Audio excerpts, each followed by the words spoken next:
Shalom Bapak Ibu Saudara sekalian, selamat pagi. Selamat berjumpa kembali dalam santapan rohani kita dari Gereja Toraja Jemaat Silo Campagaya, edisi Kamis tanggal 27 Juni tahun 2024. Sebelum kita membaca dan merenungkan firman Tuhan pagi hari ini, mari kita berdoa. Kami bersyukur Tuhan untuk hari baru yang Tuhan anugerahkan. Kini kami membuka hati kami untuk diisi oleh kebenaran firman-Mu. Kami mendengar suara Tuhan lewat sabda-Mu. Ya Roh Kudus, terangilah hati kami supaya kami memahami firman-Mu. Amin. Bacaan firman Tuhan pada pagi hari ini terdapat di dalam 2 Korintus pasal 7 ayat 1 sampai 16. 2 Korintus pasal 7 ayat 1 sampai ayat 16. Firman Tuhan demikian. Saudara-saudaraku yang kekasih, karena kita sekarang memiliki janji-janji itu, marilah kita menyucikan diri kita dari semua pencemaran jasmani dan rohani, dan dengan demikian menyempurnakan kekudusan kita dalam takut akan Allah. Berilah tempat bagi kami di dalam hati kamu. Kami tidak pernah berbuat salah terhadap seorang pun, tidak seorang pun yang kami rugikan, dan tidak dari seorang pun kami cari untung. Aku berkata demikian bukan untuk menjatuhkan hukuman atas kamu, sebab tadi telah aku katakan bahwa kamu telah beroleh tempat di dalam hati kami sehingga kita sehidup semati. Aku sangat berterus terang terhadap kamu, tetapi aku juga sangat memegahkan kamu dalam segala penderitaan kami. Aku sangat terhibur dan sukacitaku melimpah-limpah.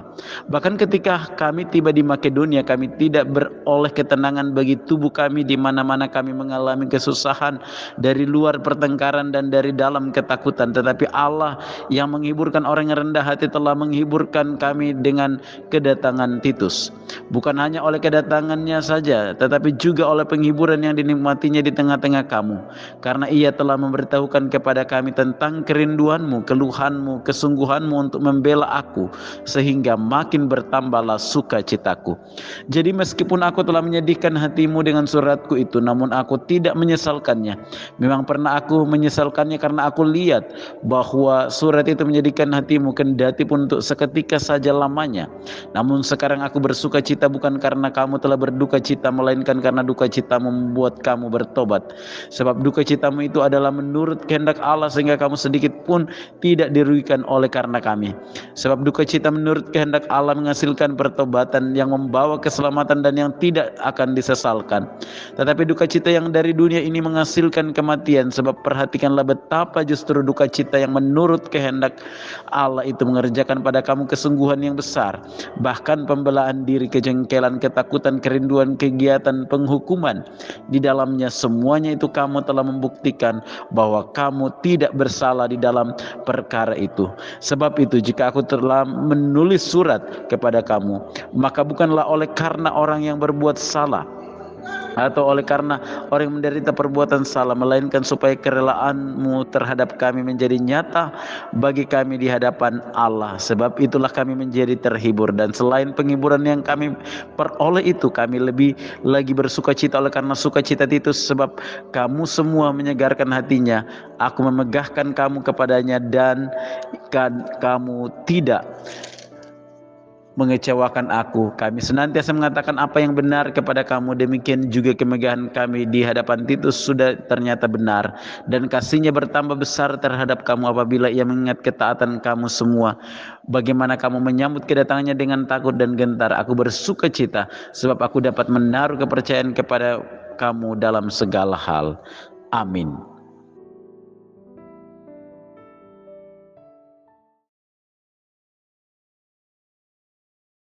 Bapak Ibu Saudara yang dikasihi oleh Tuhan, tema renungan kita pada pagi hari ini ialah Allah menghibur orang yang rendah hati.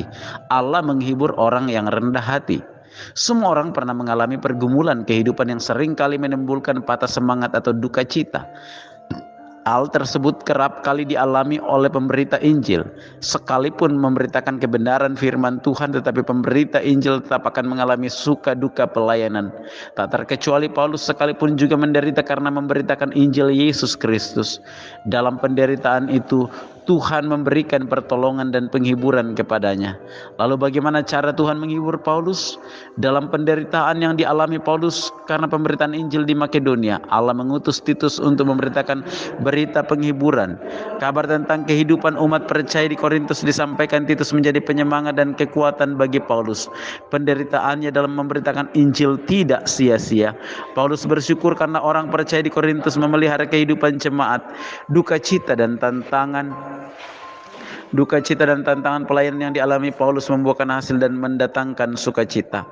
Pembacaan ini mengingatkan kita bahwa Tuhan selalu punya cara untuk mengingatkan kita bahwa Tuhan punya cara dalam memberikan penghiburan bagi umatnya ketika kita mengalami penderitaan dan tantangan dan pergumulan hidup karena pelayanan. Kadang-kadang memang membuat kita putus asa dan mungkin saja kita mengalami ketakutan karena mendapatkan ancaman.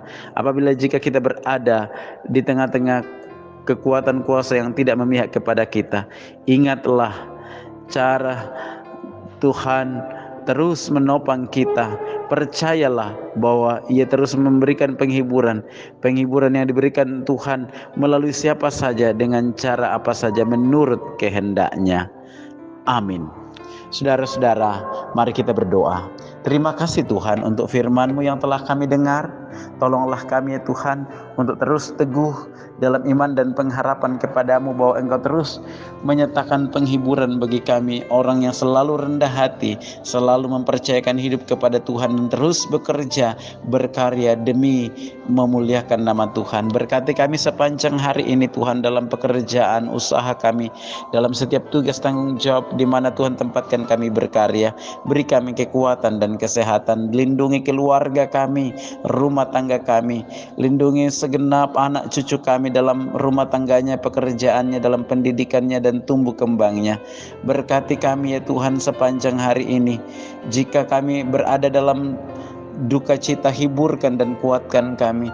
Jika kami berada di dalam pergumulan karena sakit penyakit, biarlah Tuhan memulihkan keadaan kami. Kami percaya kekuatan dan pemulihan asalnya dari Engkau sendiri. Jika kami sedang bergumul karena berbagai perkara hidup, mungkinkan kami terus teguh dalam iman dan pengharapan kepada-Mu bahwa Engkau tidak meninggalkan kami.